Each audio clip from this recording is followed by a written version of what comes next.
Oke, perkenalkan nama aku Muhammad Hadarul Akmal, biasa dipanggil Akmal. Aku dari Teknologi Rekayasa Otomasi tahun angkatan 2025. NIM 3 digit terakhir aku 136. Oke, di sini yang video apa ya? Laser cutting aku buat tentang kandungan kunci. Nah, sebelum itu kita bikin sketchnya terlebih dahulu. Sketchnya itu maksimal ukurannya tuh kalau nggak salah 15 cm persegi. Tapi ukuran aku di sini aku maksimalin. Di sini aku sudah memakai ukuran defaultnya cm. Oke, kita langsung pada ini ya, kita tambahin sketch text, terus kita edit. Nah, di sini aku memakai italic agar tulisan E dan apa ya, huruf K-nya itu dia terlihat jelas karena kalau misal kita di bagian biasa, kita kan nanti ada frame-nya tuh. Nah, nanti hasilnya tidak maksimal. So, kita percepat ya videonya.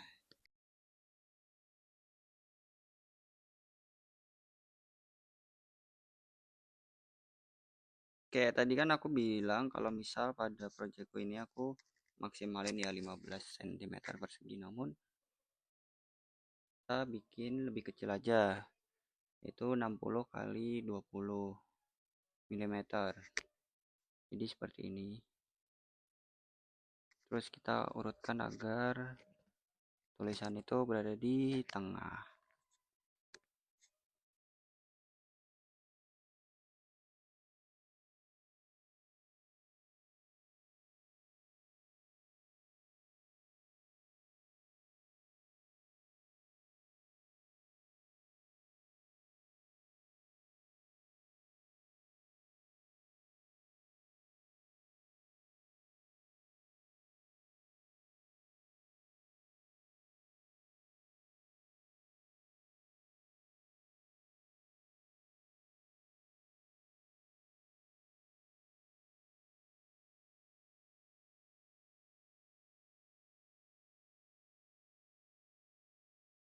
Oke, kita sudah jadi ya buat 3D-nya. Namun kalau misal kita buat 3D-nya itu nggak sesuai karena kita harus melihat daripada akrilik yang kita akan laser.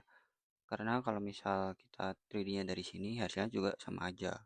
Kita buatnya di SolidWorks itu ketebalannya 2 cm, di sana juga misal di sana banyak 3 cm ya udah berarti dia 3 cm karena laser cutting itu sebenarnya memerlukan hanya dua dimensinya aja bukan tiga dimensi.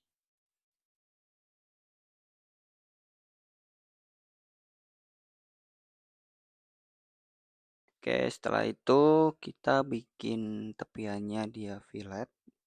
Filletnya aku pakai ukurannya satu senti. Kenapa fillet?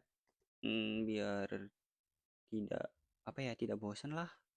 Karena akrilik kotak ya, masa hasilnya juga kotak. Terus kita bikin lubang ininya buat gantungan kuncinya aku pakai ukuran lubangnya itu nanti extrude cutnya adalah 3 mili. Sudah cukup sih. Oke.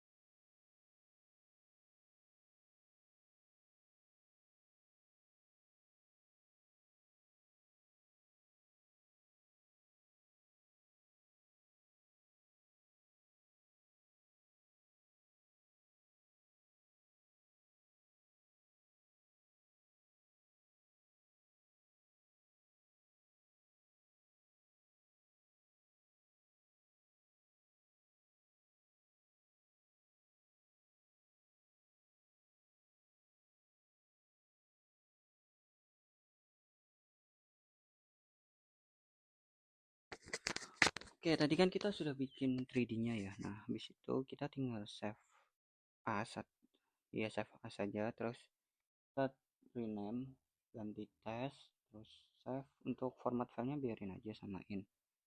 Terus kita masuk ke drawing, new file, kita ukurannya kasih A4, 1:1. Nah, di sini kan kita langsung bisa open dokumen ya. Kita langsung browse tes, tadi nama filenya kita masukin. Nah, di atas kayak gini satu aja, nggak perlu banyak-banyak. Terus kita hapus untuk garis bawahnya, ini garis bantu aja sebenarnya. Garis tengahnya ini, karena kalau kita tidak hapus nanti akan kebaca sama 3D laser ya, cutting lasernya. Terus kita hapus buat apa ya namanya, garis kotaknya itu. Kalau di aku sih namanya stuplis ya, nggak tahu kalau di kalian. Nah, kita save as lagi itu tsf filenya. Terus kita masuk ke bagian laser cuttingnya guys. Nah, di laser cuttingnya ini, oke, kita tunggu dulu loadingnya. Nah, setelah masuk kita langsung open. Nah, sebelum itu sebenarnya tadi namanya tes, namun aku di sini namanya ganti, nggak aku record. Ukurannya 1:1 dan metrik. Nah, di sini kan udah ada nih. Kita udah masuk di 3D lasernya. Kita langsung proses laser.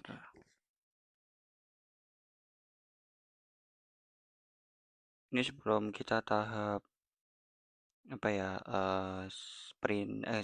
lasernya, kita bikin setupnya terlebih dahulu untuk menyesuaikan nozzle dari mata laser ke 3D akrilik, bukan 3D print, ke akriliknya.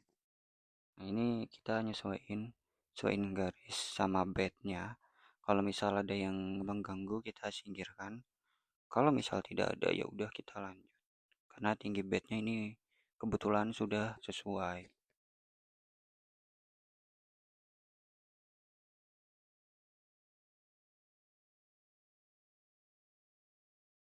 So, yang pertama kita masukkan ini USB-nya, kemudian flash disk. Jadi di sini tuh dia ada drive yang fungsinya buat ngontrol dari sistem boardnya atau STM dari mainboardnya mesin laser. Nah, kemudian kita nyalakan. Jadi kita tidak run, kita cuma nyalakan aja supaya itu berada di posisi default. Terus untuk yang tombol hijau itu fungsinya buat ngeran lasernya seperti itu. Nah, di sini proses setting-settingnya yang pertama itu kita blok terlebih dahulu. Nah, di tahap selanjutnya ini kita coba setting-setting manual terlebih dahulu. Jadi kita tidak langsung running, tapi kita setting-setting secara manual terlebih dahulu. Nah, di sini kan itu ada tanda ya, kalau misal kursornya diubah-ubah, itu si nozzle-nya langsung bergerak. Dia sistemnya langsung. Karena kita pakai kabel, kalau misal kita pakai internet, pasti ada yang namanya nge-lag. Nah, ini sebelum itu kita harus nentuin dulu ya mana device-nya. Karena tadi aku sudah tentuin, ininya bisa. Terus kemudian kita coba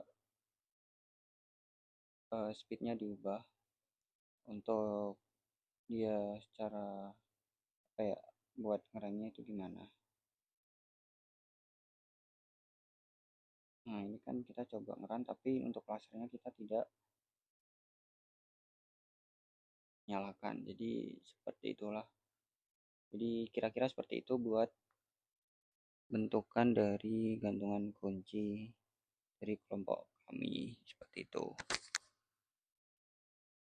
Nah, ini kan kita tunggu dulu untuk proses tadinya yang apa, kayak proses contoh lah gimana 3D print-nya itu. Nah, kita sudah selesai. Di laptop saya ini kita langsung klik running aja karena setting-settingnya sudah. Terus pada layar kecil itu kan kita klik running ya. Nah, sebelum kita klik running itu suhu harus berada di 350. Kenapa 350? Karena kliknya itu 3 mili. Kita lebihin 5 buat suhunya. Jadi tinggal patokannya segitu aja untuk mempermudah. Nah, di laptop ini kita lihat layarnya sedang memproses.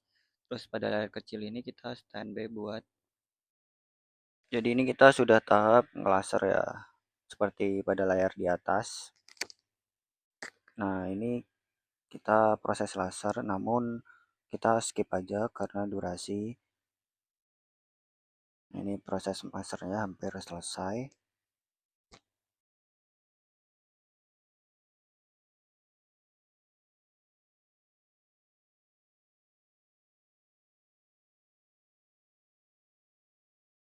Nah, kalau misal udah di tahap yang terakhir, dia akan kembali ke posisi awalnya yang kita set pada korel lasernya ya. Nah, kita tekan tombol off. Terus ini kita coba cungkil-cungkil apakah dia bisa. Nah, oke, ini bisa diambil. Jadi kurang lebih hasilnya seperti ini yang kita buat. Cukup lucu sih. Hehe. Agak ini ya patah-patah kayak lagunya Budi patah-patah gitu. So, video aku sampai di sini. Terima kasih sudah menonton. Have a good day guys. Bye bye.